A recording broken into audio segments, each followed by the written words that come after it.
Hello and welcome to another research check. I'm Jessica Peters and I'm joined by my bad. I'm Jessica. What an intro. What a fantastic intro. So good you had to have an echo. Yes, I am joined by Ross Goggin Yo. and Jordan Jenkins. Heyo. Today we're talking about the Lost Omens Pathfinder Society Guide, which either came out recently or comes out at the end of the month. It was a little hard to tell. So official release date is October 14th, it seems, but next week. So it's not quite out yet. Cool. Yes. We're close. Very close. Yeah. So I thought we would just start by talking a little bit about our experience with Society itself before we kind of get into it. I've been playing a bunch of Society 2nd edition on our Discord. It's been super fun, but I never really played in 1st edition. I don't know how you guys are or have your experiences with Society. We played some Society, but it was here and there. It was just to fill some time when people couldn't make games and stuff like that. So I never really got serious into it where I leveled up a character or anything. I played for a little while in 1st edition Society back in season 2 and 3. So yeah, it was it's certainly a lot different than it is now, but I certainly enjoyed it. And if anybody ever played with Hashim and Alchemist with the Assyrian faction, that was me. Hello. Nice. And then I'm playing some on our Discord as well. I've been having fun with 2nd edition Pathfinder Society too. Our GMs on the Discord are super cool. So that's true. By the way, we have a Discord. If you didn't know, now you know. Mm-hmm. Now you know. Yeah. So, I mean, let's get into it. We're talking about this cool book. A lot of people, I think, either didn't hear much about it or it kind of slid under the radar for some people, I think. Yeah. But the cover's amazing. It has ghouls. There's kind of Indiana Jones vibes. It's very take the item and put the bag, before it triggers the trap. Yeah. Which is pretty cool. Yep. And I mean, I think we say this in every we discuss, but the art in general is just fantastic in this one. Paizo has really nailed good art in every single one. That's and true. It's a face I haven't heard before. Ekaterina Burmark is the artist on that one, so she did a great job. Yeah. So the intro, I mean, you get a quick overview of kind of what the society is, and then it's immediately here are some backgrounds that some aspiring Pathfinders might want. So I thought we would just start with a question from me, which is, what's everybody's favorite new background? So I guess I'll go ahead and start us off. I was a big fan of the Spellseeker, and I think that's primarily just because I like the idea of playing some kind of magic hipster, always trying to find the new, this I knew new... it before it was cool. Yeah, or I discovered that, look at that. I mean, I was casting Thessalonian spells before, New Thassalon. I don't know. Pretty cool. You get the recognized spell skill feat with that? That's rad. Yeah. Yep. It's a pretty nice feat to have too. So, and that is very cool. I did always like the idea of somebody who's you know what, I'm just going to try to discover spells. I think that's neat and not always something that gets explored a lot. So true. I mean, what do you got, Jordan? I liked Translator. I thought it's very flavorful because it's you were a scribe writing down copies of books, or you are doing something around languages, and that gives you society, which I thought is kind of an interesting way to give you that. A society is what I usually think of as street smart, and it's a mix of the street smarts in the book. So I thought Translator seemed really cool as a kind of a unique way to get that.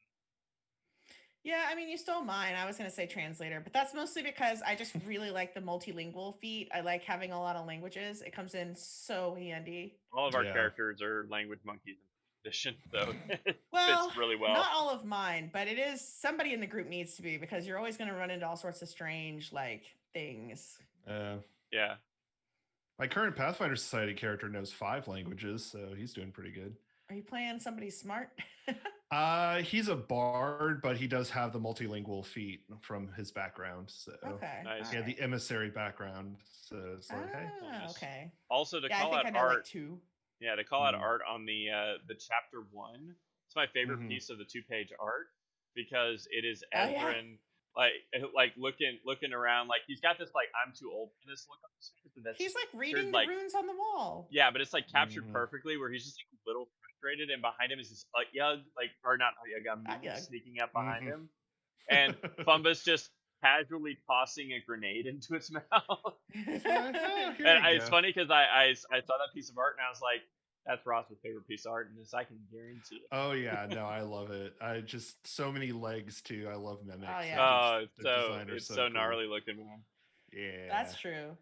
So then you kind of get this long history of the Pathfinder Society, which I mean, they've explored essentially a lot of this in the second season. I, again, never played the first second season.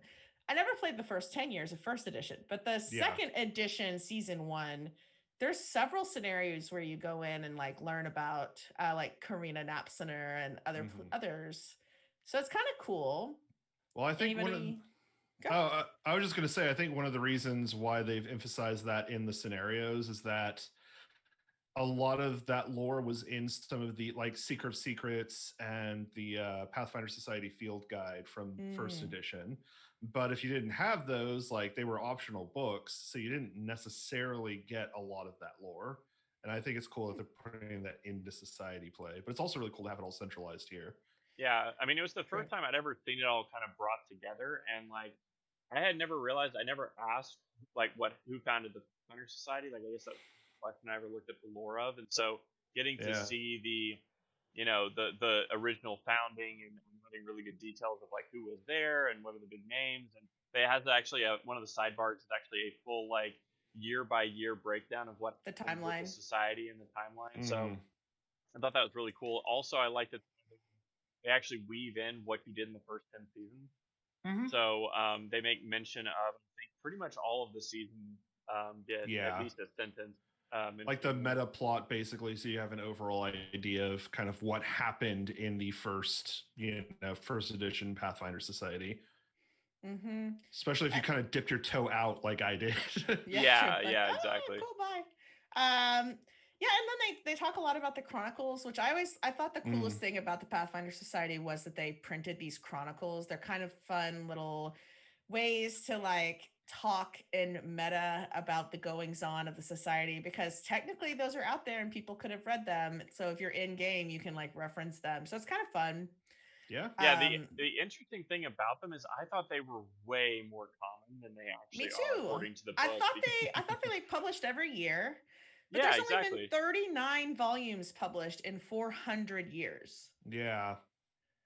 Also interesting to note is the Pathfinder Society it's been around for 400 years, but in the grand scheme of Golarion, it's not all that old. Like, there have been adventuring crews around for much longer, and especially like large organizations like the Magic Knights and stuff like that are like, oh wow, 400 years, try like 4 millennia and then come back to me. Well, it's funny because they mention the fact one of the founders who was an elf is still alive.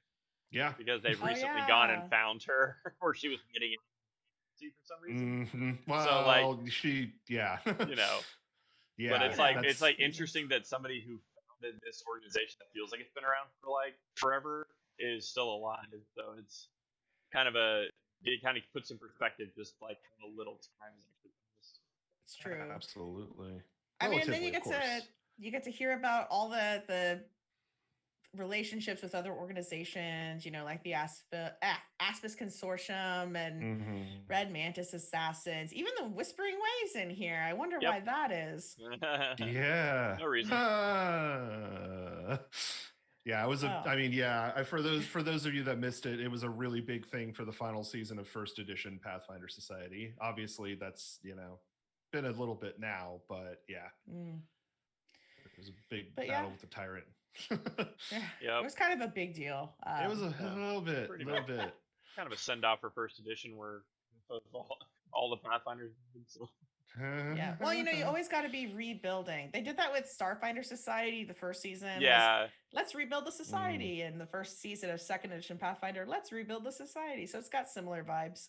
Yeah, I think it helps for newer folks to come in with that, though, rather than just like, oh, by the way, you're just like a very small portion of this like gigantic machine, and it doesn't really matter. Yeah, it's kind of the thing with like comic books too, where it's like I'd have to read the last 60 years of comics at least to have an idea of what's going on with some of these references.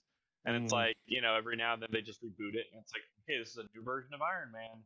I mean, it's the same Tony Stark, but like, we just kind of rehash the origin story briefly and we go. Yeah. True. And then, of course, the best part, I think, of hardcover or really any book that Paizo puts out is like the in-world essays and stuff. And so this one has a very cool essay called A Society in Flux that's penned by, some person that's important. But essentially, it's this really nice kind of overview of what's happening or what has happened in the past with the society, but it's written from in game, so it's really neat. Yeah. I don't know if there's anything to add to that other than the idea that the fact that that's in there is cool. Yeah, I mean, I think it's really well done for emphasizing kind of the tone of Pathfinder Society going forward, which is they are this large globe-spanning organization, and now they're really starting to affect change in the world. But like, what is that going to be like? Because again, they don't really have an ethos per se, other than just we work together and we find knowledge. Like, that's pretty much it. Yeah. So. Yeah. Well, and it's also interesting. It kind of shows even over the last 10 years how the society as a whole has kind of changed as kind of an explanation for why you don't know what the society is going to be doing in the future, which I think is a nice kind of like nod to the fact that second edition came out in an in-world setting kind of way. That's true. And then, of course, in that kind of same area, there's this list of Pathfinder slang that's pretty neat. Oh my gosh, I love the slang. It's always cool when they give you slang that you can kind of incorporate. But my favorite one is Axe Envoy, which is defined as an unpredictable or short-sighted adventurer who turns to violence before trying to understand or de-escalate. So you're essentially an envoy. You just hit things. Your axe leads the envoy mission. Oh my goodness. Yeah, my favorite one of that is Head in the Aeon Stone, which is it's a reprimand for you assuming the Aslanti and the Thessalonians were up to everything. And so you see anything you find, you're like, oh, it has to be Thessalonian, has to be Aslanti, it's got to be, like one of the other ones that they say is Old Mage Chitembe is Salt Shaker for just assuming it's Magambia magic, just like it's like that generalization where you it's kind of a nice nod where it's like you discredit all of the other contributions from other places because you just see the same story beats, which I think is just throughout this book, there's a lot of nice nods to being more inclusive and bringing different voices to the stream. Like it even mentions the fact that the Pathfinders are actively recruiting from people who traditionally haven't been a part of the society. And I think that that's also just kind of a nice nod to, I think, where they're going also with like Strength of Thousands and some of the new adventure. Yeah. True. And of course, if anybody has any questions, go ahead and type them into the chat. We'll be either incorporating them as we go or getting to them at the end. So, do that. Absolutely. We would love to hear your questions. For me, Mana Waste, I think, is my favorite, just because that's the sort of thing I tend to be annoyed about in adventures. Is it basically a Mana Waste is a grandiose, overly complicated, like magical, either incantation or trap or some other thing. And it just leaves me wondering, like, but why? Like, why do it this way? And it's, like when 9 times out of 10, it's just mostly, we could. There's no reason. It just looked neat. But true. Yeah, so I just like that that's also a location as well. So it's like, it's one of those, like, because there's political also commentary. Because if you think about it, like the Man of Waste was a literal in that regard. Yeah. And then the next part of this chapter is kind of all about life in the Pathfinder Society. So, how to join, what training is like, that kind of thing. I do appreciate that they kind of mention how the society is working on becoming less murder hobo-y. And it's more definitely about nod that. Yeah, so I mean, I'm going to read a little passage. It says, however, after dealing with the fallout from numerous bad actors over the past 2 decades, senior Pathfinders have begun weeding out many of the most self-serving candidates. Academic passion alone is no guarantee of admission. So it's nice that they kind of like, we have standards. We need you to be also kind of dedicated to doing more than just grabbing knowledge for knowledge's sake. So it's kind of nice. Yeah, the other thing that's interesting about that is it mentions what it takes to actually apply and how the scale actually changes depending on where you're from. I thought that was rude. Really? Okay. Well, so I like it because it said, okay, if you're from far away, the fact that you're willing to book a ship and come all the way to Absalom is like proof enough. If you're from Absalom, it's very easy to apply physically because you're there. So you have to bring a contribution already from an academic standpoint. So you already have to have like your thesis, have to have some kind of great insight. Yeah, but see, I think that's not fair because, I mean, it's cool that you give people that come from afar, like, yeah, sure, let them in. But if you're from like the puddles, how are you going to have the means or the opportunity to find this great thing or write this great thesis when you could be the next Eondo Klein, but you're from the puddles, so you didn't have the money to send yourself off into the wilds to find, some who's it or what's it to add to the collection. Well, and this goes, I think, to the neutral nature of the Pathfinder Society. Yeah. That ultimately they're not concerned with that. It's like if somebody can't do it, oh well, like sucks to be them, I guess. I mean, technically, you can wash out of training too. So, like, even getting into the program doesn't mean you. Well, yeah, sure, but like having the chance, I think. Yeah, and I mean, again, it's odd because it seems to be like one part like some sort of, I don't know, fraternal order, for lack of a better term, and like one part like academic society.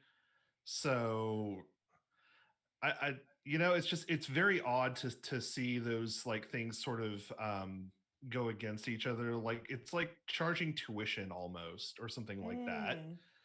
It's one of those things where they are endowed at such a level that they don't need to charge admission from a for-profit college kind of standpoint, but they use it, I think, as a selection criteria to just try to make it like, I think it's their attempt to try and make it fair, but it is coming from that, like,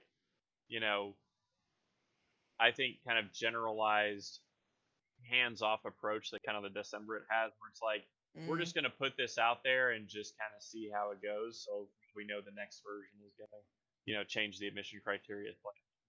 Yeah. And it could be, I mean, it is a point of contention too within the society, I'm sure. Like, I'm sure there are folks who are like, no, we need to be more, aggressive in recruiting. And others are like, no, we have too many people. Like, this is true. Yeah. True. That's very true. Anything else cool from this section, y'all? I mean, I think the interesting part about it is just how much detail there is in what it takes to be a Pathfinder, because I remember when we played our first society thing I think we ever ran with like confirmation, or not, or whatever it's called, the first edition society module. And I remember and Rick described it as literally, you came, you applied, you've gone through some training, and now you're ready to get out there. Like, that was it. Like, that was all he said. Oh, our first ever game ever. Okay. Yeah, like, I think second game ever, actually. I think the first time we played some weird thing in Sandpoint. But it's so cool to see. I think that was a custom thing he made, actually. It might have been. Anyway, sorry. But the Sandpoint version, not this. Yeah. Yeah, but the thing that I find interesting about it is it actually makes me respect the Pathfinder Society a lot more, that they're not just, because I kind of thought they were just like, oh, anybody who comes off the street, we're going to show you how to pick a couple locks, you cast a spell, you get out there. That's but the instead firebrands. but instead now it's like, no, you actually get like some really good training, and they're not going to like put you out there and do field work unless they think you're ready, and like it makes me kind of respect them more, that they actually are not just like kind of casually throwing away people's lives, which I kind of thought that it's like anybody who's glory seeking can do this. Same with the getting published thing, like you get published, it's not a big deal. Now I can clearly see it's like, no, getting published is like the same thing of like, getting your first publication as a PhD, like it's super important. Mm-hmm. That's true. I mean, they even talk about like confirmation and like after 3 years you go and do this thing. And I think it's interesting because recently they switched away from fame and they kind of started doing the achievement points or whatever. And now you can actually get a Wayfinder for free, but you can only get it after you've done your first scenario. So you play a character through a scenario and then you can essentially get this Wayfinder for free. And it's almost like that first scenario you play with the character is their confirmation. And at the end of it, you get your Wayfinder and you're like officially a Pathfinder, which is kind of cool. Yeah. I think that's a super neat touch, honestly. And I mean, speaking of controversy, there's a lot of, I guess, hubbub around the Decemvirate and like around Chiliax. There's like a bunch of drama always, I guess, with the society. So yeah, and I mean, some of that is stuff from the first edition Pathfinder Society, is just kind of like canonizing those conflicts that happened. Like the Chilaxians used to have a faction within the society and all that, and there was a whole thing. I won't get into all of it. I'm sure that much could be written about it, but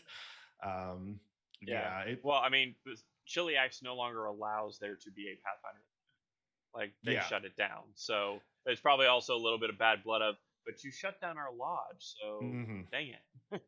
Well, and there's and that was sorry. There's trying to like repatriate items that have been taken illegally or without permission, like a lot of what modern museums are trying to figure out and do.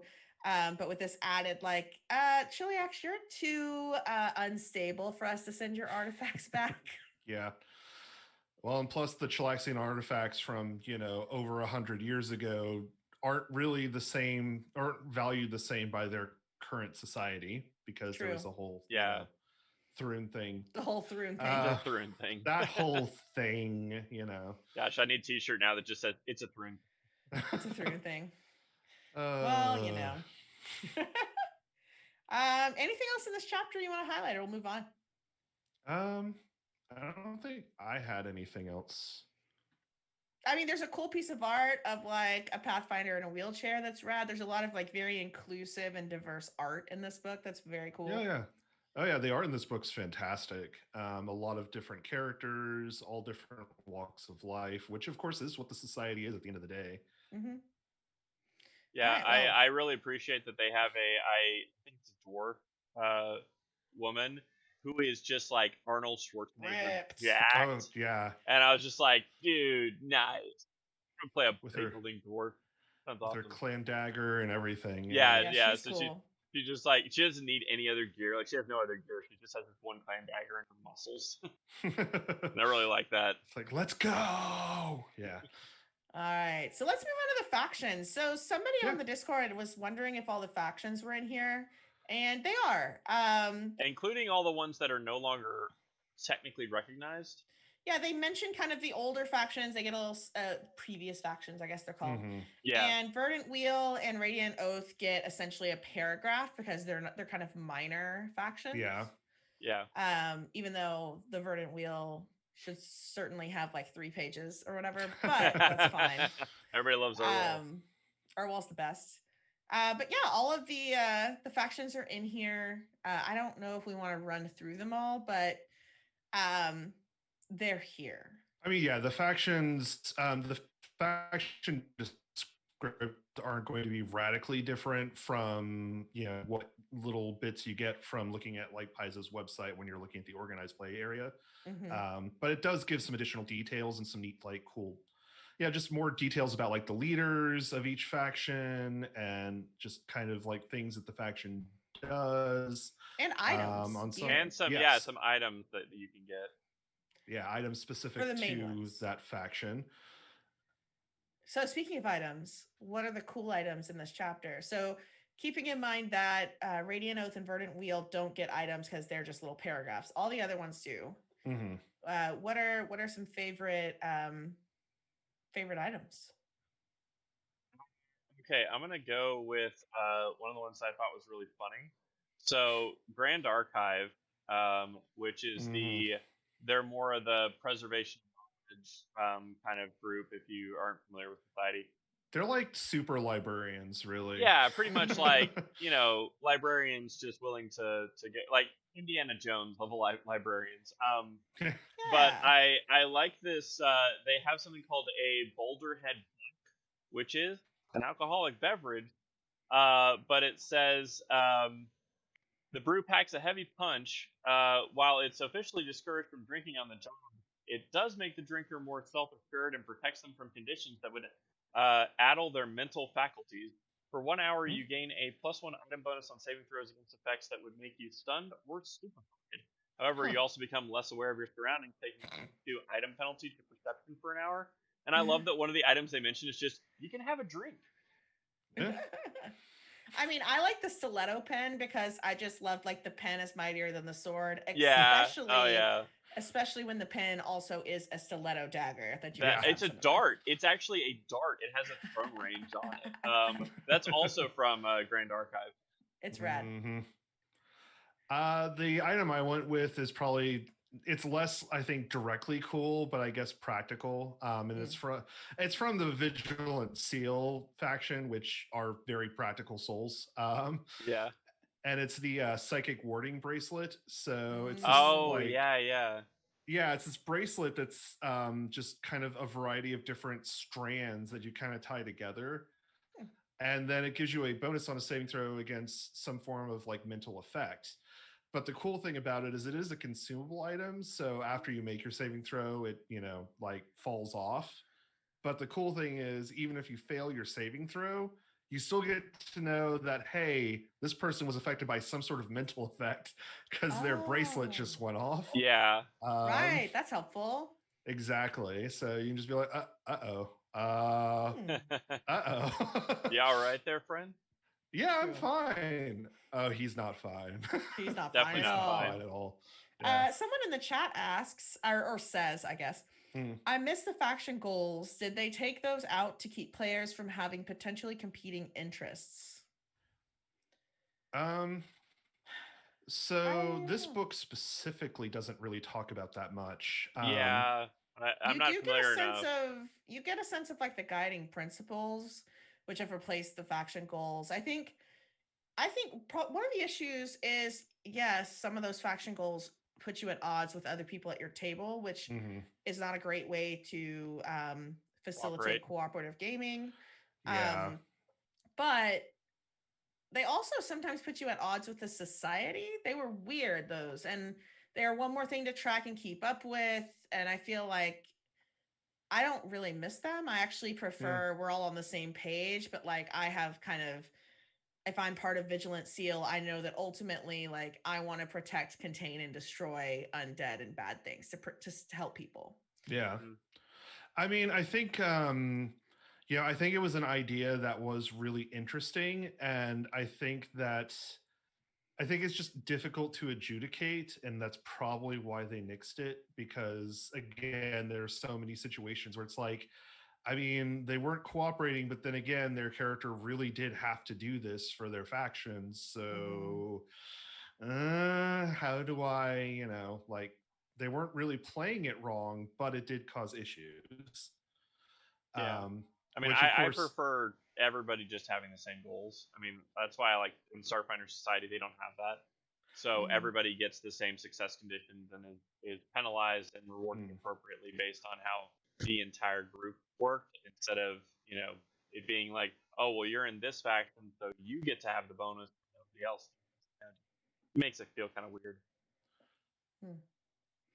One thing though that they oh sorry just real quick, one thing that they did add though is that there are certain scenarios that specialize for members of one faction. So if you play them, even if you're not a member of that faction, you can still gain reputation with that faction, which I think is pretty cool. And they tend to be scenarios that focus on whatever that faction's goals are. Yeah, I think that's pretty fun. And then, of course, the coolest part of this chapter, I think, is just the giant list of Pathfinder agent feats. Like, I'm thinking I may need to actually grab the Pathfinder agent dedication for one or two of my society characters, because it's so cool to have access to these things that are very, very Pathfinder-y. Yeah. So does everybody have a favorite feat? Oh, goodness. I remember what I've been scrolling for 100 years. What about you, Jess? Do you have a favorite? I do have a favorite. It's Archaeologist Warning. It's a free action, which is rad. Nice. And essentially, if you're about to roll perception or whatever for initiative, perception, society, or thievery for initiative, you can warn everybody else in your group and give them a +1 bonus on their roll. So that's pretty cool. I like it. That is pretty cool. Yeah. Okay. Like, no, don't, watch out. Yeah, exactly. It's a lot like, oh no. Goodness. Yeah, the one that I like is it's an 8th level feat called Snap Out of It, which it's a 2-action thing, but it's literally you make a medicine check to an adjacent ally who is fascinated, frightened, stunned, or stupefied. Oh, that's nice. And you can get rid of it or reduce the value of it by 1. So, you know, the thing about it is, like, I literally just turn to you and I say, "Snap out of it, man!" And like you just are suddenly, you know, stunned 1 less round. Or if you're fascinated, it just gets you out of being fascinated. I just think the flavor of that is really cool. That is cool. I'm a big fan of the Watch and Learn feat. It's that's a good one. Yeah. So it's especially helpful for like super scholarly types, like your wizards or sorcerers, who basically it, as a reaction, allows you to get a bonus on a dexterity or strength-based skill check, which they tend to, you know, those particular types of characters tend not to be great at. And so you're just very good at watching what somebody else does. And so you get a bonus equal to your level, even if you are untrained. I think it's specifically for things you're untrained. Yeah, you're right. Yeah, specifically if you're untrained. It does not allow you to make trained actions with that skill, but like, you know, if your fighter friend climbs up to the top of the cliff face and you're like, oh geez, I have 0 athletics because I have a strength of 10 and I didn't put a, you know, point into it. Now what? It's like, at least you've got a better shot, you know. True. Because otherwise it's just like, oh no, I'm sad now. I'm sad now. And now I'm dead. So from our Discord, Rose the Lesbian asks, what faction would your Mummy's Mask and Tyrant's Grasp characters be? Oh, that's a tough one. I mean, so I just have a Tyrant's Grasp character. So, I mean, Rosamund is actually fairly easy. She'd just be in the Radiant Oath. I mean, there'd be no question. That makes sense. That makes sense. I have 3 characters. So, Jordan, why don't you go next? We'll do 1, 2, 3. Oh, gosh. So, Octavius is not the really cooperative or scholarly type. Not really super into nature or any of that. I think I'd put him in Vigilant Seal. Because you don't like undead. You know, that seems like a thing, right? It's like, man, this thing sucks. I'm gonna destroy it. Yeah, pretty much. Yeah. He's like, I don't care if it's at a museum or not. I'm just. Yeah. Wreck it. Yeah. Jinx, by the way. Nice. And what about Sudi? Oh man, that's hard. So Sudi, honestly, I kind of just, I think he's very much the cooperative kind of player or character. So I think he'd be an Envoy's Alliance. Because he's, I think It'd be kind of a hard one for him because I'm like, he needs something where he can just be like, hey, I'm part of your squad. Now I'm gonna be out in the desert if y'all need me. So I don't really know if he'd do well in this society. Like, he's recruiting, Moff-Tets. Sure, yeah, there you go. Recruiting Moff-Tets. But yeah, I think Envoy's Alliance because it's all about community. I like it. Okay, yeah. Well, Sagara's easy because there's no way she would ever be part of Pathfinder Society. No. Except for maybe to go in there and try to steal something from Pathfinder Society. Oh goodness, you're one of the Aspis Consortium. Nah, she's too chaotic for organized. She might be a firebrand if she was going to be anything. But mostly she wants to do what she's doing and doesn't really care about groups. Hollis would probably be Horizon Hunters or Grand Archive. She's all about seeing new places and forging new trails, which is Horizon Hunters, but also she loves libraries, which is Grand Archive. Probably Grand Archive more than Horizon Hunters, to be honest. Yeah. I mean, you are far away from. But mostly we're reading in libraries. I mean, when we're not killing undead. I guess that's true. Yeah. At least for all of book 3. Yeah. Ailsa is, I don't know where Ailsa would go, like, ideas wise, but I feel like she would join Vigilant Seal because Eondo Klein is pretty dreamy. Like, the art for Eondo Klein in here is good. He looks real cute. So I think Ailsa would be like, that guy's cute. I'm going to join that one. I actually did want to mention that. It's like Eondo Klein got one heck of a glow up for definitely. this book. So. Yeah, the man looks nice. Not that he looked bad before, but like he looked kind of doofy before. You could sincerely apply dreamy to him now, and dreamy. Like it makes sense, So Ailsa's going to join the faction with the dreamy guy. Man, sounds like her, yeah. Yeah. Goodness. I thought it was kind of weird that they included all the schools in the faction. Like, the scrolls and the spells and the swords are all in here too. I guess they're technically factions, but they're also your school. They're different. It's discipline, I guess, like what you got trained in. It's kind of like, like my your major in. Yeah, like I think of the factions again as almost more like a fraternity or something inside the Pathfinder Society, whereas this is like, oh no, this is my background train. Yeah, exactly, like what Jordan was saying. That makes sense. I mean, I could be wrong. That's not how it works, but that's what I think of it as. So. I mean, that makes sense to me, and I mean, they're all detailed in here. It was kind of neat to like learn a little bit about what the schools were like. So like if you were part of the scrolls, is it the scrolls? Yeah. Where they just ask you random questions. Yeah, they just like, and it's like they're like messing with you, but they're actually just trying to get to know you so they can tailor your education. Like, it's cool to have that stuff because then you can be like, okay, well, I put 3 points in scrolls and now I can incorporate that into kind of the way I think about my character's backstory. And that's pretty neat. Yeah.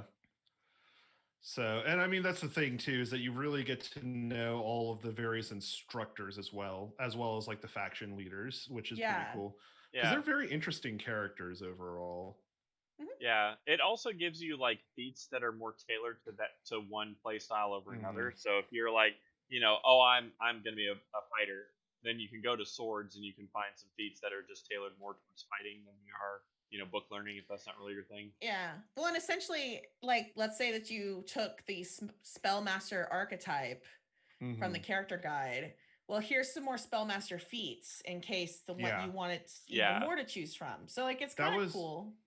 Yeah, it was an interesting choice. They don't add any new archetypes, but they expanded all of the Pathfinder-related archetypes. So there's a lot more options.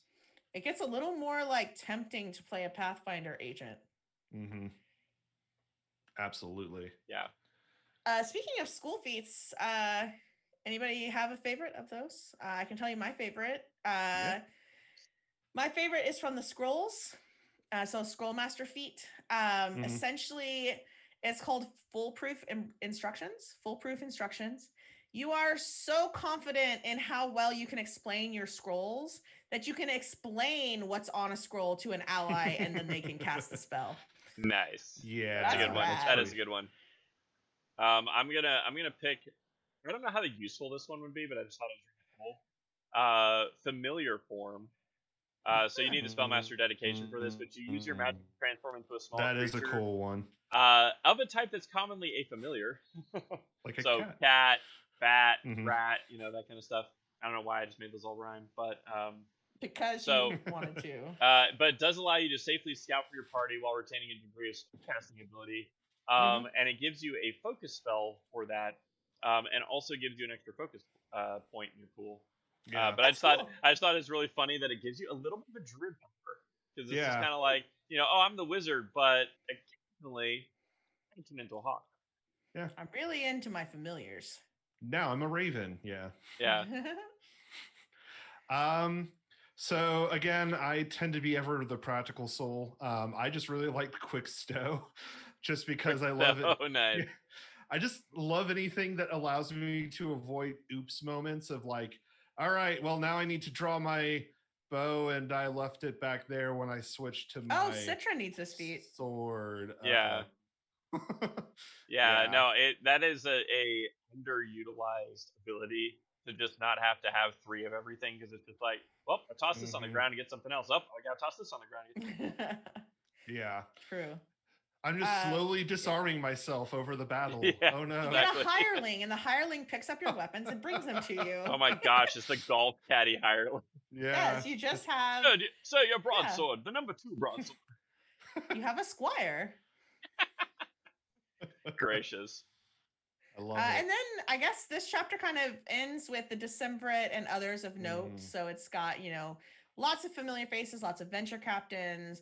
The art shows all the Decemvirate masks. Yeah, they're so that's rad. cool. So yeah, which I've never actually seen before. They might have published it somewhere, but I've never seen them. The coolest one is the one that's just water. It's like a crown. Yeah. I was gonna ask, what was your favorite mask? So that's my favorite mask. Crown that's water. Okay. What'd you like, Ross? I mean, I think I like the one that's got like the gnarled like horns / vines coming out of it. Yeah. I don't know how that hides your face. I mean, I it's don't probably either, magical, but I think it goes. Oh, I think the face part. It looks like there's 2 eye holes. Oh, there's 2 eye holes there. Okay, I still don't know how that really covers your face, but okay. It does. It covers just the top part of your face. It's magic. It covers it. I mean, how does a domino mask, protect Robin's identity? I mean, exactly. Fair point. I really liked the one that it's the first one on the list, but it's a peacock mask. So it's got peacock feathers on it and kind of down the back. And crying. But it also has little crying blood tears. Oh, that's neat. So it's weirdly like kind of a Mardi Gras, weird blood crying mask. Oh my gosh. It's just a little fancy, and I like the fancy things. Fair enough. But yeah, so there's all sorts of, you can, essentially get a little paragraph about many, many, many of the venture captains. I feel like it's like all of them. Like, that's a pretty complete list. It's very well, and a lot of these are also like other members of the society, that have been important at one point or another. Let's see here, like former faction heads. Varian Jagare. Yeah, Varian Jagare. If you're into your Pathfinder fiction, which I've read some. Moneymaker. Oh yeah. Like other characters that have been in and out of Valet Durant, the former leader of Radiant Oath, even though that's not a thing anymore. Like, she's still a part of the society. Like, she still does stuff. So I thought that was a cool little nod there. Cool. Yeah. Yep. And we got art of Urwal. So. Oh yeah, Urwal's great. Everybody's favorite. And then we get to the lodges. There are 11 that kind of get big spreads, and then there's a bunch that get kind of shorter mentions. But the coolest thing, somebody asked, do the recent changes for society games affect this book at all? And the answer is yes, but also the Exalted Lodge is in here. So if you've played Lodge of the Living God, which is one of the first season scenarios in 2nd edition, I'm halfway through playing it right now. The lodge that you make as part of that scenario is in here. Yeah. and the NPC that you like talk to is the venture captain, and it's very cool because it feels like, oh, I did that, and then it's in here already. So that's cool. Yeah. So even though this is coming out in season 2, 3? Mm-hmm. No, we're in season 3. Season 2 just started. Or is it season 2? Okay. Yeah. It's season 3 for Starfinder. Season 2 right. for Pathfinder 2. Yeah, but I like that they kind of already took some of the stuff from season 1 and said, by the way, you did have an impact. Look at this book. Mm-hmm. So that was I think that's a really cool touch, because that's the best part about Pathfinder Society, is the feel that like you do change the world. Mm-hmm. Even in tiny ways, like putting a lodge together or something, you can still see the impact. Yeah. And just because it's related to that same lodge, the Razmiri Wayfinder, oh my God. it looks like Razmir mask. Okay, first off, we need to tell y'all there are different kinds of Wayfinders.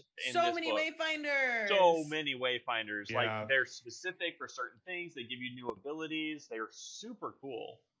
Okay, This one is hilarious because it will give you a bonus to deception checks, but it also is specifically designed to make it easier for you to impersonate a divine spellcaster. You can use it to like give people more hit points. Temporary hit points, might I point out. Temporary hit points for 1 hour. And you can help treat diseases and stuff with it for 1 day. Yeah. So that's just hilarious. It's just like, oh, you feel better until tomorrow. And then you just say that part really quiet. Oh, you don't say that part at all because you're Razmir and you're just trying to please see detail. There's an asterisk. Yeah. Consult your cleric. If this were an actual cleric, you would have been cutting it. So essentially all of the lodges have cool little items. Mm-hmm. There's tons of them. There's information about the important people, the venture captain, kind of their operations and what they're up to. Yeah, it goes into detail about like a lot of the day-to-day operations, additional personnel that are important to each specific lodge, and obviously the venture captain tends to be the most history of the important. lodge. Yeah, exactly. Yeah, and they've got art of all of the like lodge buildings themselves, which honestly for the Grand Lodge, like it's one building out of the whole complex. But, yeah, because that place is huge. Yeah, but here's the question I have for you. Let's say that you get sucked into the Pathfinder world and you become a Pathfinder. Where would you want to live? What lodge would you want to live out of? Oh, like real life me? Yeah, like real life you. Oh, geez. Somebody asked that question. So did they? Oh, hey. We haven't gotten there yet. Well, I'm jumping ahead. Huh. Well, I guess technically it's if you played in a Pathfinder Society campaign. Okay, so yeah, that's a different question. Me personally, living in a lodge. Interesting. Grinning Pixie. I mean, go on the ship. You want to be on the ship? I like boats. Very nice. Okay. Whee. I can dig it. I think me personally, I'm a big city slicker. I've grown up in city. I'd probably end up in the Grand Lodge just because I'd be more comfortable there. I mean, yeah, Absalom, the city at the center of, the inner sea at any rate. But yeah.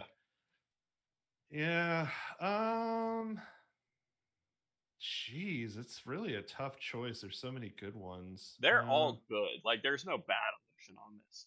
Yeah, they're all very cool. We have tons of questions where we get to pick different lodges for different things. So I mean, I think ultimately I'd probably go for Ice Fairy right now, just because it's still so hot. It's still hot here in Texas, so I just want to go to somewhere where it's really cold.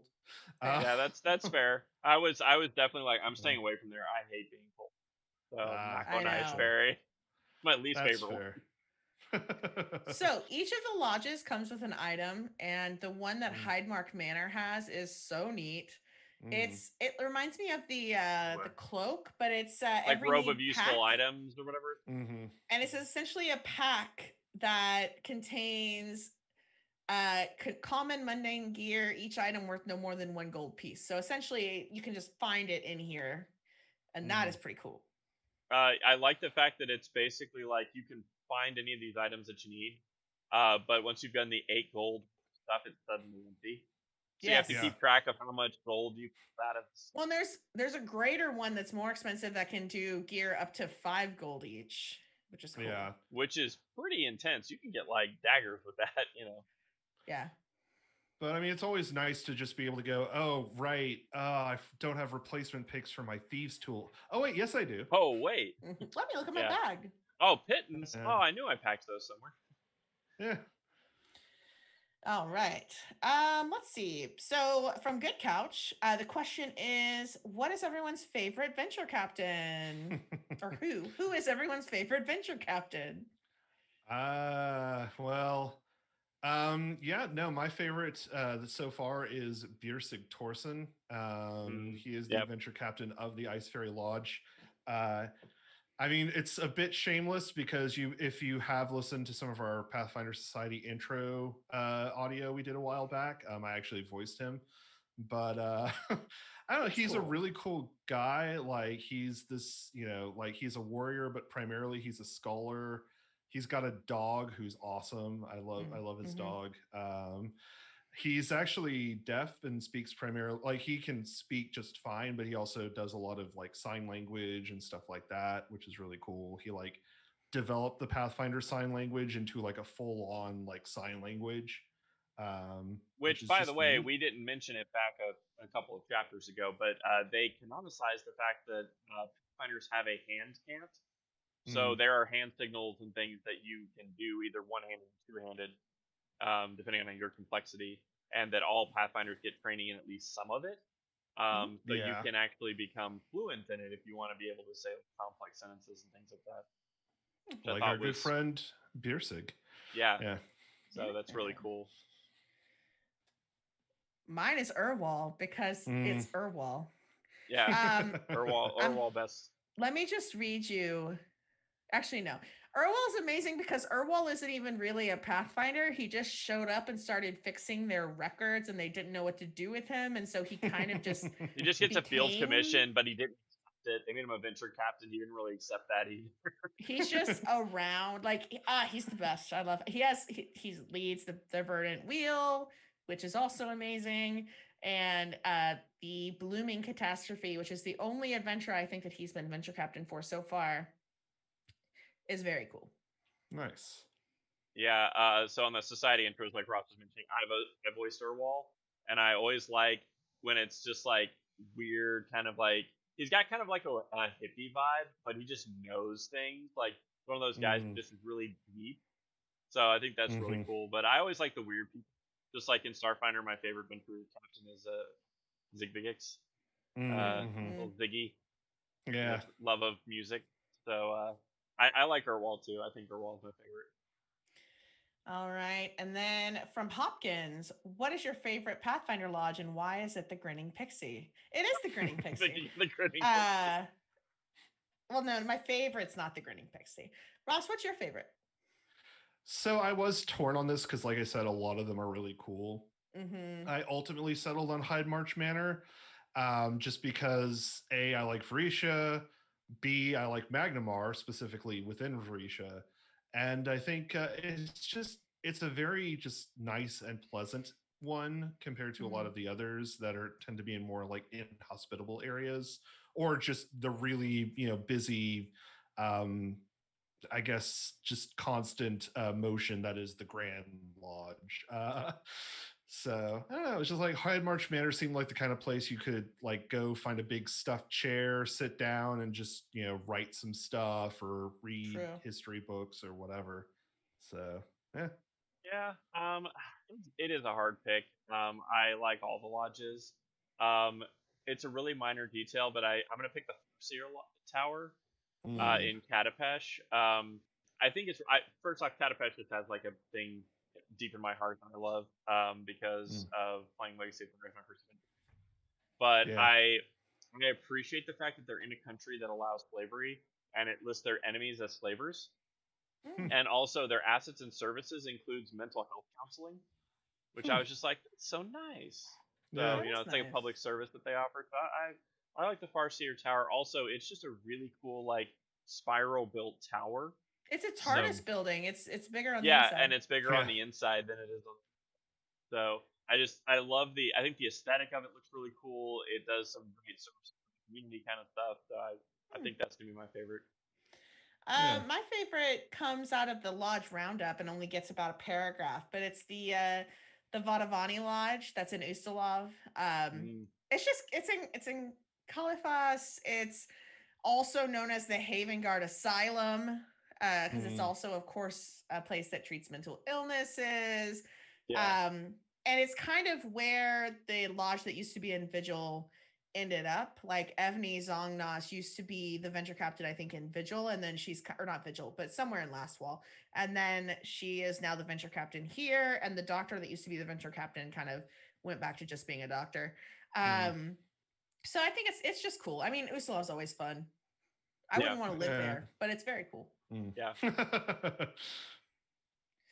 I guess that brings us to the options, right? Pathfinder Society options. This is all the stuff and services and instructors, all that kind of thing.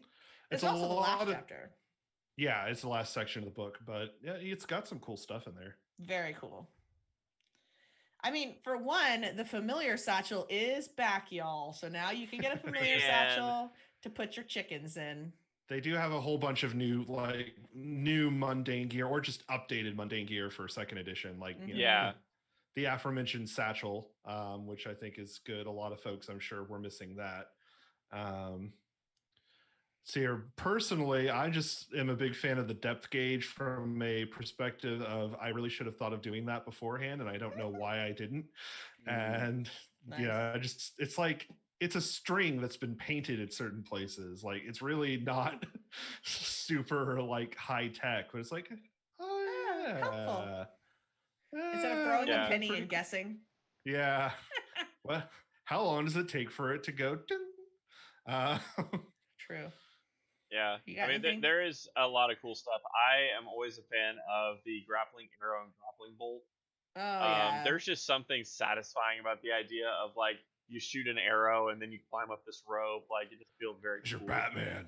There's like, it's that Batman vibe. I think that I just like really like grappling hooks always seemed cool to me. So true. Yeah.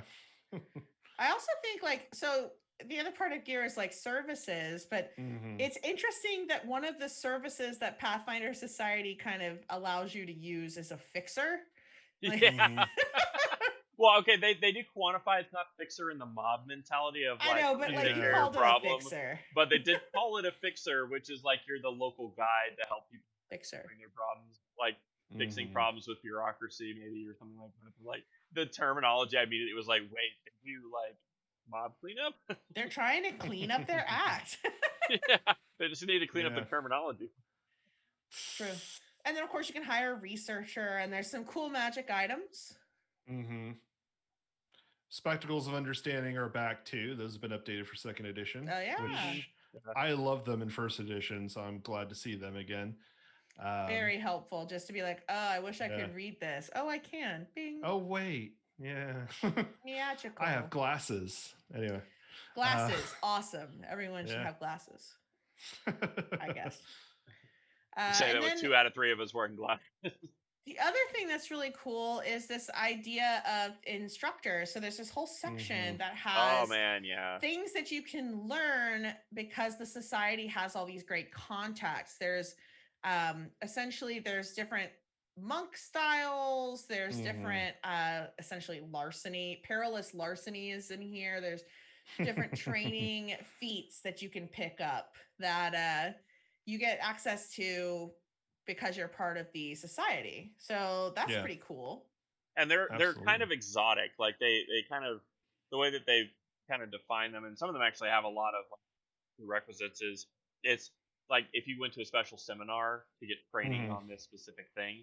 The monk fighting style, though, that they have, the Rain of Embers style, is based on a phoenix, and it gives you fire damage and fire resistance. And I was like, that's so good. Yeah. Oh, there's something called explosive death drop. Yes, you literally lift them up, body slam them down, and make an explosion of fire. Kaboom! That's super rad. Basically, are a firebender at that point. Yeah. Yeah, it's super rad. Well, I love the description that they do of this, because obviously this is not a real fighting style, but it says, you enter the stance of an enraged phoenix holding your fingers as rigid as deadly talons while moving with quick flickering gestures that dance with biting flames. You're just kind of like flickering, like, yeah. Yeah, very cool. So I just think it's really cool. So I'm sad I can't go learn it in real life. I know, right? So disappointed. Why can't I do this with my hands? But yeah, so that's really cool. Stella Fane is in here as someone who is going to teach you some cool stuff. She's also featured in a scenario when you kind of get her to join or help out the society by signing some it's not a scenario, it's the short ones. Quest, yeah. The ones before bounties, because bounties are now the short ones. But yeah. I like quests better than bounties. Anyway, not that conversation. And then you got like the secrets of Pathfinder Society, which is a bunch of Wayfinders mostly. Yeah, so many Wayfinders. There are a lot of different Wayfinders. So one thing I will mention for Pathfinder Society players, it doesn't specifically, like in this book, mention how you like get access to that as a character in the society. But I'm sure with like their new achievement point system, they'll probably start including those options once that's up and running. To be like, hey, I can buy this specific Wayfinder or whatever. Yeah. Also, Aeon Stones are back. Yeah. It's not listed as rare. Yeah. No, they're uncommon. No, they are uncommon. It's not listed as uncommon. Well, I mean, I just meant like they might open it up for like having the ability to purchase it with achievement points or however it is that they're true, but you may not even need to do that, because if it doesn't say that it's uncommon, then you can technically take it. Just get it. Considering it would be really, really uncool of them not to sanction everything in the Pathfinder Society guide. Oh well, yeah. Oh yeah, for sure. I mean, again, I don't work for Paizo, but sure. I would bet it would all be sanctioned. Paizo, we're looking at you. You better sanction all of this out of the box. If you don't, Jarek is going to come find you. He's my Pathfinder bard. Anyway. Yes, we'll send all the Pathfinder characters we've created after you. Yes. Okay. Moment of truth. Favorite new uncommon Wayfinder? Hummingbird Wayfinder. Yeah, that's the one I picked too. It flies. You can you cause it to transform into a tiny bee hummingbird that's this big, and then it can She's saying 2 inches, by the way, for those who are listening to this on our adventure speed. And it essentially is like a prying eye. So you can take your Wayfinder, make it a little prying eye sensor, and send it to spy for you. Yep, I like that one. I also like the Elemental Wayfinder. And basically each of them are tuned to a specific element, and it gives you the ability to cast that spell. So like the air one, for instance, you can cast the 4th level lightning bolt. Additionally, you can cast Featherfall as a primal innate spell once every 10 minutes. Yeah. So it's like, you don't need to ring a Featherfall if you have this. You can also use lightning bolts, every now and then. I mean, the Fashionable Wayfinder just sounds like something that could be super useful in certain scenarios. It's just like, basically it just allows you to immediately call clothing onto yourself. So you can put like clothing in your possession. You can attune it to the Wayfinder, and then you use the ability, and it basically switches out your current clothing for one of the one of the outfits you chose. So you can just be like, oh, by the way. Exactly. Like, oh yeah, now I'm in my noble's outfit now. So hey, that's cool. Yep. Oh, and we were talking about the Dwemer cat before, the Dwemer cat cub, specifically. Oh, we haven't even gotten to that. There are new familiar options, including a very cute purple and pink cat.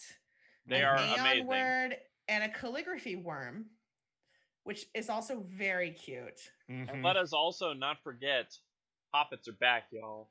Yep. Poppets. I love poppets. Poppets are fun. You can absolutely have a poppet. Also, calligraphy worms are funny. They get a little ability called ink spray where they splatter ink in a 10-foot cone. And it works as a glitter dust. It's a glitter dust effect. It's literally just splats. I also like the fact that it mentions that the calligraphy worm basically gets to use its innate ink in its claws, so it can use it as the nib of a quill. So it doesn't need to you don't have to buy ink if it's cute. It's super cute. There are no stats for any of these things. So no, they're familiars. Well, so that's right. They have familiars. Now. Yeah. Okay. But yeah, that'd be neat to have like a stenographer or one of those. Like, Yeah, Jeffrey, that's your chronicler is Jeffrey the calligraphy worm. So cute. Calligraphy worm. Awesome. I love it, honestly. Yeah. Yeah, but I mean, other than that, I mean, there's a few additional options like a rune, a couple of additional items, but it's it's mostly just really cool stuff that would be very useful for Pathfinder characters to have in a variety of different scenarios. True. So now I guess let's answer some questions. So these are the ones that either didn't fit neatly into one of the chapters or were from the chat going just now. So I think we talked about favorite new items and feats. What is everybody's favorite new faction? You mean just in second edition? Yeah, the ones that are in second edition. Verdant Wheel. Dang it. Verdant Wheel. Yeah. Team Urwall forever. Team Druid forever. Yeah. I'm actually a big fan of the Vigilant Seal. I think it adds a lot to the ongoing Pathfinder Society like meta plot. I have just liked Eondo Klein. I think he's cool, and I'm glad to see him back. And improved, and also doing all his new stuff. And as dreamy as ever. He's dreamy. The previous comments on his glow up. Yeah, dreamier than ever, really. But it's the beard, man. True. Yeah, he's got. That he has a beard now, and like the wavy hair, and like he's just dressed nicely. Yeah, I'm not gonna lie. I kind of want to cosplay as him, but anyway, do it. You should do it. We'll see. Tight. We'll see. Maybe someday. We got to be in. We have to be in person, I guess, before we can do that. True. I'm just gonna cosplay on the chat here. Anyway, so people do that. But yeah, I mean that is true. But yeah, Vigilant Seal, I think, is the most interesting one. I mean, personally, I'd probably join the Radiant Oath, but I just really like the Vigilant Seal's whole deal. So, the next question comes from Caps on the Discord. What surprised you, or were at least new to you in the book? Yeah, I didn't know almost a lot all about the of Society before. Like, you can see me trash talking Society in previous, like, early Mummy's Mask episodes because I just thought it was silly. But they really did a good job of making it very cool and interesting in this book. So I guess that was surprising, except it wasn't that surprising because I've been playing second edition Society. It actually makes me want to play second edition Society. I don't know where I'm going to find time to do that, but Discord. I think it's the fact that you can see how much has changed in the last 10 years with the Society, and I like the fact that it has so much flavor to make a Society character unique versus just a Society character is like an adventure path character, except So I like that a lot. I gotta say, I mean, some of the meta plot stuff from first edition Pathfinder Society, I had to catch up on just because I hadn't played it in a while. I mean, there were 7 seasons after the last time I played in the Pathfinder Society, so Fair. and then I was just like, wait, one of the Decemvirate revealed themselves? What? And it's like, oh yeah, that happened a while ago. Where were you? But that was news to me. So looking at the comments, Denev, who is the moderator on our Discord, said, "You trash Society?" I was pretty anti-Society in first edition. I thought they were very silly. There's an explanation for that. We had only ever played Season 0 Society stuff. So Season 0 is not the best of Society. Like, it was a gross kind of thing. We did play a later season at PaizoCon, but the people we played with were classic murder hobos. Totally. Yeah, totally. And so I was just like, ugh. Yeah. It's that Plus, problem where you have your character's different. You didn't.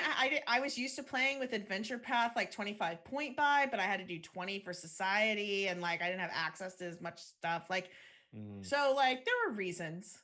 It's definitely one of those things where like we had experiences with it. I think starting out that kind of colored the way that we looked at Society, and we just never gave it a second chance because we just figured nothing really changed.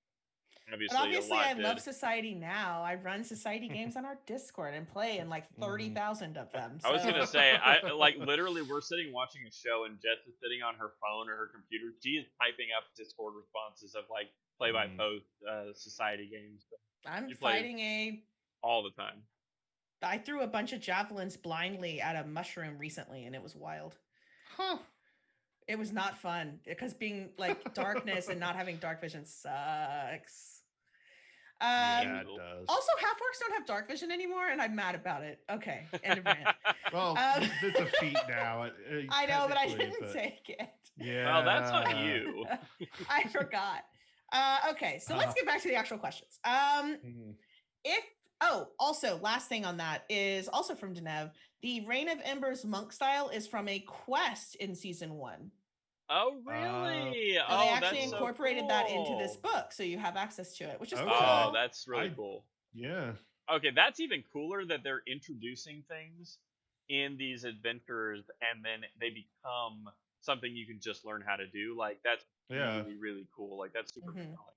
Absolutely. All right.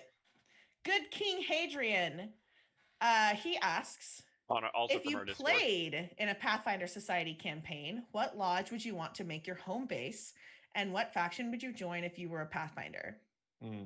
Like us personally, or our PC? We may have answered that second question. That was lodge. No, we haven't actually answered that question. Okay. Anyway, if you were playing in Pathfinder Society, what lodge would you make your home base for your character, and then what faction would you personally join if you were a Pathfinder?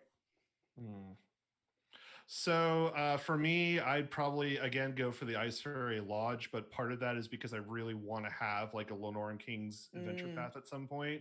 And if it combined with Pathfinder Society, I would be absolutely fine with that. That'd be cool. Cool.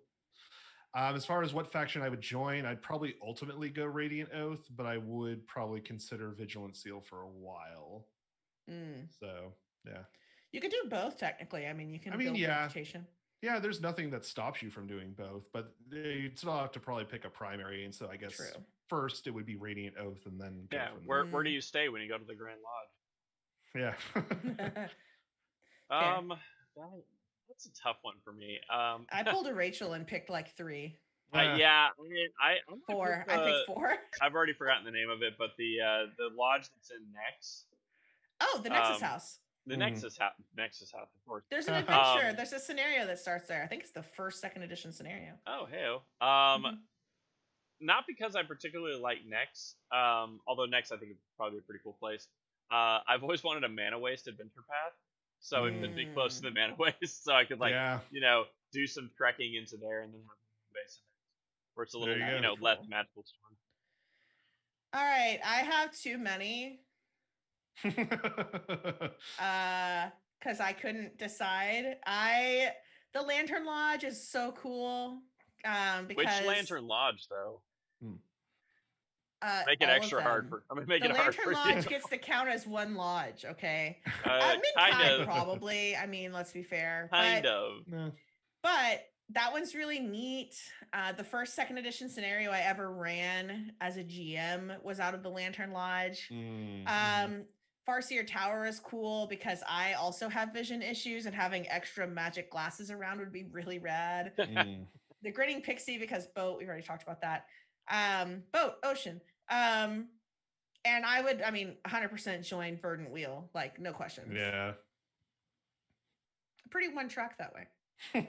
Yeah. Did you say your faction, Jenkins? No, I didn't. That's why I was just realizing I didn't answer the question. I would probably go Vigilant Seal. I've never been somebody who's especially good at like specializing and just doing one thing. So you're just gonna beat people back in, protect others. I'm all for that. I'd be down for that. All right. I mean, I'd have to beat them back with magic because Lord knows I'm not gonna be fighting sword and board. I mean, words are a thing. Yeah, you can use the stiletto pen. Hey, there you go. My favorite weapon, stiletto pen. Okay, TriLink asks, did you find any lore that you immediately wanted to integrate into your PFS character's backstory? Yes, so much. Step 1, make a PFS character for Jordan. Yeah. I mean, I need to have a PFS character, but I think that if you're somebody who plays Society and actually plays it regularly, this book's a must-have. There's so much good information to really like it. It's turning your role play of a Pathfinder up to 11. Like this is the new de facto guide, and so I would have to have like now that I have this, like, I would make a totally different Pathfinder Society character than what I did with the standard. I'd be a lot more bookish if I made a fighter, because I'd still have to be bookish. Yeah. How about you, Ross? So I think I just like a lot of the additional information in the lodges, which I'm sure like a lot of them have been covered in various scenarios and adventures and all that. But it's nice to have it all in one place, because it helps me decide like, why did my character want to become a Pathfinder? And chances are their first introduction to society was either one of the Pathfinder Chronicles, or there's a lodge somewhere near where they live. True. And having more information about the various lodges and like what they do would help color like my character's, I guess, expectation of what the society is about, because they do operate independently and, you know, differently from one another. So I think that's some really cool information to have. True. The next few questions come from Jim. First of all, what would be your plan for the destruction or disassociation of the Pathfinder Society? Wow, man! How would you destroy them? Oh, goodness. I mean, I just said it would be some sort of lawful evil, like machinations using like the letter of the law to like F with them. Like, I don't know. I feel like the contract devil might be involved. Okay. Here's my plan. Wait for this. What if you kill all 9 of the public Decemvirate and took over them with your secret society thing? Nobody would know, because nobody knows who they are, and then you could just get the Pathfinder Society onto the land of evil. So you're like cultist hunting, like from Assassin's Creed Odyssey. A little bit, right? And you don't know who they are, and you have to details to amass them. Like that'd be but the one thing that with the Decemvirate I've always had a problem with, it's like it's so easy to just take one of them out and then become them. Well, in theory, they're supposed to be pretty strong, but again, nobody knows, because nobody knows who they are. Yeah. This is a fantasy world where I can do whatever. Don't put limitations on me. Just hire Agent 47 or something. There you go. Exactly. All right, Ross. So, I mean, having played some of the really early society scenarios, it really strikes home that some of the biggest threats of the society have come from within. Probably one of the first things I'd start with is convince, like, you know, someone with a high profile, maybe a faction leader, or, you know, even just like a venture captain, or even just somebody who's well regarded in the society to like betray Pathfinders on a mission. I think would just cause all sorts of shenanigans as like different factions start interplaying and people start like arguing with one another. And then it's just like, eventually the society would just take out itself. And then, you know, all I have to do is just kind of nudge it just a little bit, you know, but I mean, that would be hard to pull off, I think, but yeah, because that's kind of like the Grandmaster Torch Shadow Lodge thing on steroids. Yeah, basically. Yeah. I mean, it actually worked once, so. Yeah, why not try it again? Except because again, at this point, it's like, oh yeah, we're better now, and then all you have to do is just kind of sow a few doubts here and there. Like, yeah, but are they? Are they really? Yeah. Nice. Which NPC in the book would you want to go on a picnic with? We can't just keep saying Urwal over and over. You just keep saying Urwal, but he's my favorite because he's cute. I mean, I can't really use the Ondo Klein. That really buff dwarf lady. Oh yeah, who doesn't have a name, sadly. Yeah, they don't name her, but yeah. I'm gonna go with Sheila Hydemarsh. Okay, yeah, that's a good choice. She would have. I feel like she's the kind of person who would have a fancy picnic too. So you also get the good food, like little with the good conversation. You get good food and good conversation. Yes, you can have actual hors d'oeuvres instead of like, you know, pigs in a blanket or something. Yeah, there you go. Very nice. hungry. Anyway, sorry. Let's see here. I'd probably go for Carissa Starsight. She was a very interesting character from late in the first edition world. I kind of read up some on her from this book and like some other sources. But she used to be part of the former Liberty's Edge faction, which was the Andorran thing. Obviously, they don't really exist anymore, but I still think he's an interesting character, so it'll be fun. True. All right. Which NPC do you like, but think they'd be way cooler as a shoonie? What's a shoonie? Dog person. Mm-hmm. Oh, okay. Oh God. I mean, everybody's better as a dog person. Tarbafon.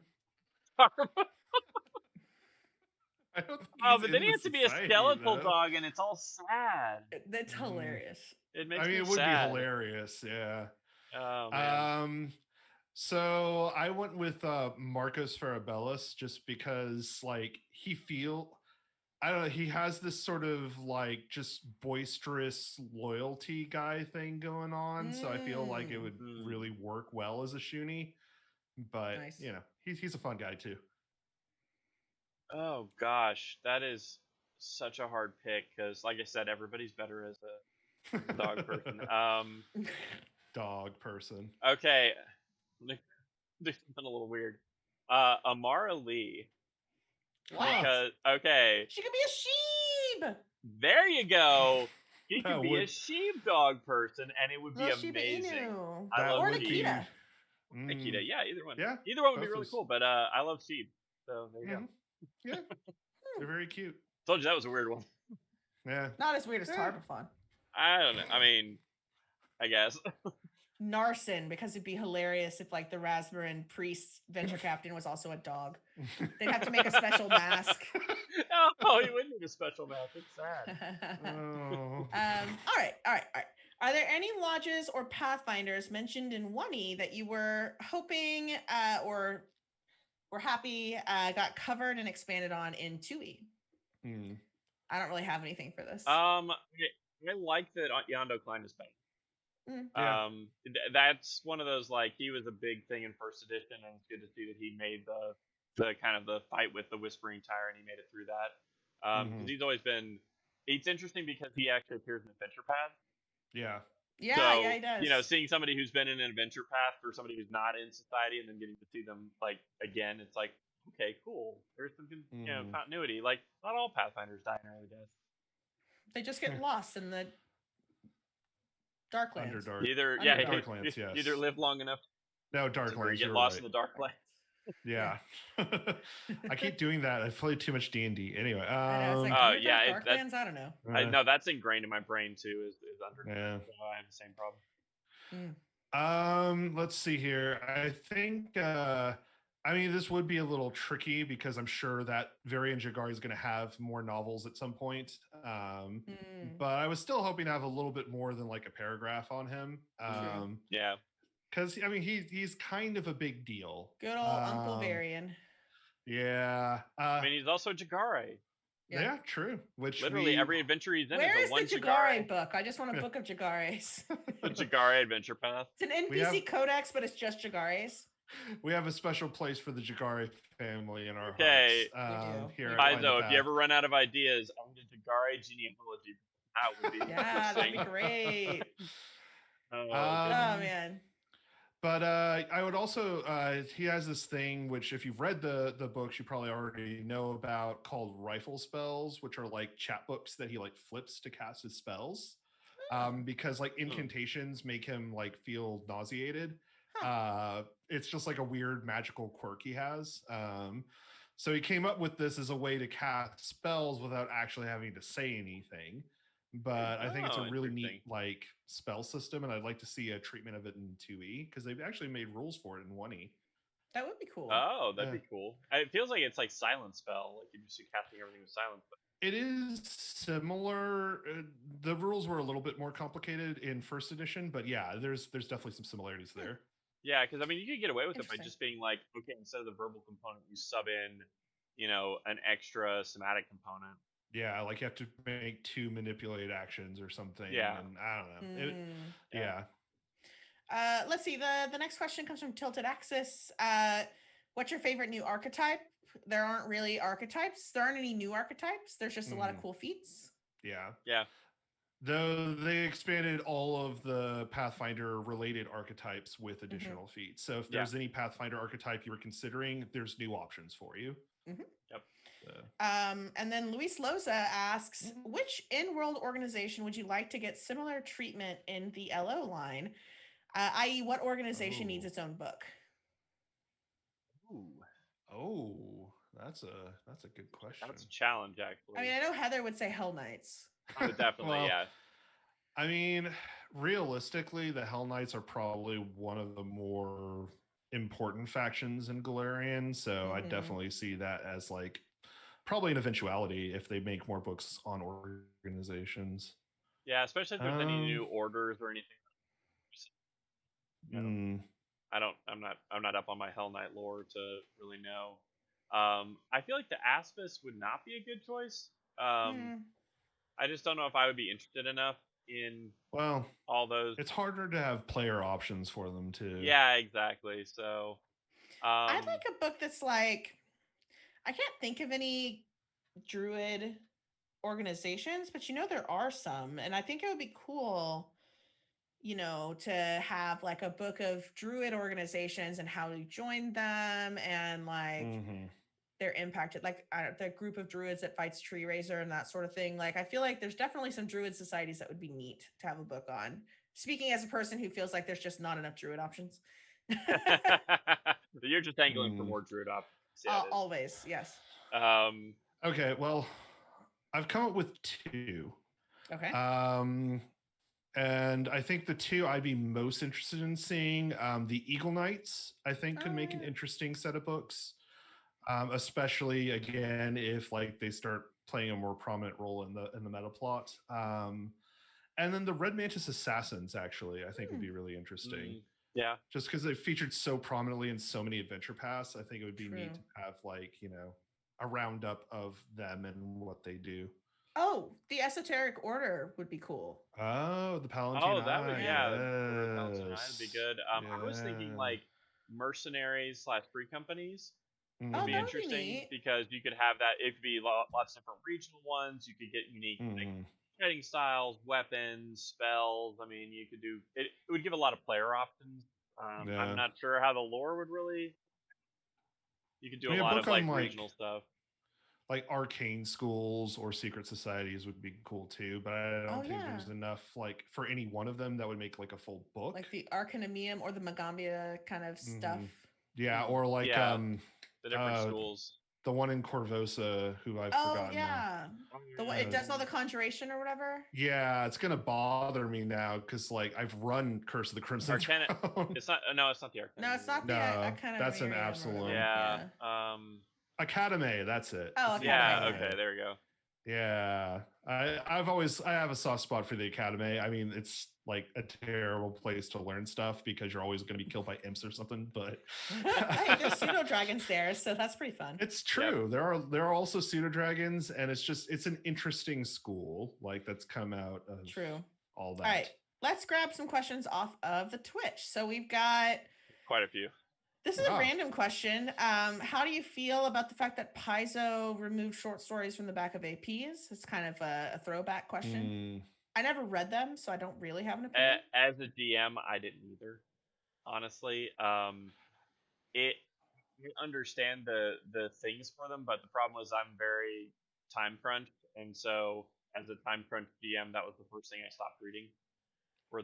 Were those. I mean, I actually did. I did enjoy them, but I think that it's not necessarily.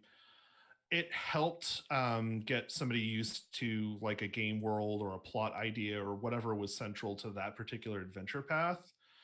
But I don't think it necessarily needs to be part of like the AP. It could be just like, collections of stories or like a Pathfinder. I mean, there are Pathfinder fiction books too, which I think fulfill a lot of the same need. Mm-hmm. Yeah. And the blog posts, I think, also do a good job of that. So, I mean, yeah, I think they were cool, but I don't necessarily miss them a lot. I just think that, like they've moved on to other places. True. This one's from Graphs. That was from Topper Harley 70. This one's from Graph and the boys. Hey. Is there any reason why you take a school that is atypical for your class, like swords for a wizard or scrolls for a champion? Yeah, so I think that one of the best things to keep in mind when playing Pathfinder Society is that you never know what you're going to end up getting, because it just depends on who's at your table. So sometimes it's nice to be able to branch out. I think it's more useful in general for like the fighter types to have like scrolls or even spells in some cases, if you can get access to some of that, or potions, yeah, that help out with certain situations. I mean, like in the most recent scenario I was in, we had 3 bards, a swashbuckler, and 3 bards, a swashbuckler, and a champion. Like that was our group. So you knew a lot of things. Yeah, we did know a lot of things, but it was like we got a spell that was arcane, and it's like none of us could cast it because we were all occult spellcasters and like 2 fighters. So, I think it's good to actually branch out if you can. Yeah, as far as the feats specifically for the different schools in this book, they're for the archetypes of those, or the dedication for those, the like Swordmaster and Spellmaster. So they're not going to be especially accessible unless you're willing to take that dedication to then get access to them. So probably not just based on what's in this book, but flexibility is never a bad thing, especially in society. True. Additional question. What do you think of a campaign featuring Pathfinders with a free feat every 2 to 3 levels for Pathfinder dedication feats? That's cool. I'd play that. Free feats? I'd be interested. Yeah. I mean, I'm definitely interested in seeing how that would work. I don't have enough experience with the 2E system to know what the correct number of free feats would be before you start, like, unbalancing the game. Yeah, but I'd be interested to see a game where that is tried and like see what happens with that. So, next question. Is there any AP or module that would be particularly cool to have an all Pathfinder group? Skull and Shackle. No, that's not it. What? Yeah, I was going to say Serpent Skull is what I meant to say. Serpent Skull is a good one. A great one. There is one that assumes it. I think one of the adventures it's the sequel to Shattered Star. Yeah, Shattered Star assumes you're a Pathfinder. Yeah, Shattered Star actually literally assumes that you're a Pathfinder at the start, and your base is Hydemarch Manor. Like that's not really a spoiler. That's like the beginning of the first adventure. Yeah. You're at Hydemarch Manor. So, as far as like some of the newer ones that are in 2nd edition, I don't know enough about them to really know if they'd be good for Pathfinder. Of the ones I know, like that are currently out, I mean, not speculating on future ones that have been released. Sure. Probably Age of Ashes is going to be your best bet. Yeah, that makes sense. Oh yeah, that's a good point. Yeah. Yeah, because Agents of Edgewatch, you're cops, so it would make no sense to also be Pathfinder agents. Strength of Thousands, your students, which would fit you already being players. Yeah. Same deal with Extinction Curse. I mean, you're a circus. I mean, again, that's not necessarily like the biggest part, but a lot of it is still written around that. So yeah, I think you're right. Age of Ashes. Yeah, of the ones out. Sure. Yeah. Let's see. How does this book compare to the rest of the Lost Omens line? I compare it quite favorably. It's not my favorite of the Lost Omens line. I think that spot still belongs to Legends, just because I think that was such a cool like lore book. True. Yeah, I mean, I like this book a lot. I put it on par with Legends as far as that. I think the topic may not be super something we especially will like, just because we don't play mostly Society. We play mostly Adventure Paths, but I'd put it on par there. I mean, it condenses a lot of lore. So if you're looking for like, hey, I just got into Pathfinder in 2nd edition, what's the Society all about? Like, you don't have to go through all the first edition books to try to piece it all together. You can get it here. Mm-hmm. True. I mean, I think it's really great. I like any book that gives me cool character options and good lore, and so it definitely does that. Also, points for familiars. New familiars and are always obviously, if you're playing Pathfinder Society, it's 100% worth checking out. Yeah. If not, and you don't really care about society, or you're doing your own thing, like, maybe not as much, but it does, like, you could take those lodges and change it from Pathfinder Society to some other homebrew society, secret society or whatever, and it would work just as well. And a lot of the items are really cool for any character that's interested in like adventuring in ruins or finding out information or preserving things. So like true. Yeah, especially the item section is just generically useful because like there's a thing for a water purifier. Like that's a good thing to have regardless of where you're adventuring. So I like not dying of dysentery. Yeah, right. Yes. So it's good to have even if you're not, doing it for the society. There's still useful items in here. That's true. And I think that's all the questions I see. So if anybody has any questions, type those in. Denev says that we need more of Jordan doing Urwal's voice. Urwal's voice.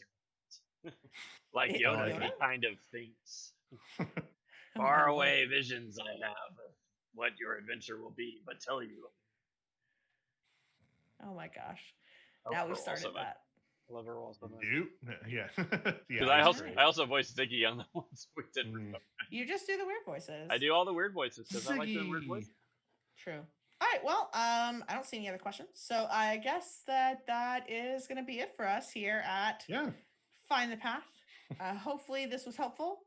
It's a pretty great book. I would say, pick it up if you're interested at all in society. It comes out next weeks. Next week. Yeah, next week from tomorrow, I believe. Yeah. I saw a thing that said it came out at the end of October, so like it's a little bit mysterious, I mean, some people are getting the digital copies. I think because some people had said they'd gotten copies. Some people said. Yeah, so who knows? It's out there. You'll get it at some point if it'll you want be out. Check Paizo's website. We do. Yeah. All right. Well, good luck out there, Pathfinders specifically, because this was about Pathfinders. It is. Absolutely. Which means I think we could actually end with a good luck, Pathfinders. Good luck, Pathfinders. And until your next venture. Bye. Yeah, don't be an axe envoy. Yeah, don't. Just don't do that. Oh, goodness. Oh. All right. All right. Bye-bye for real this time, though. Yeah. Thank you all for listening. Have a great night. I'm hitting the button and nothing's happening.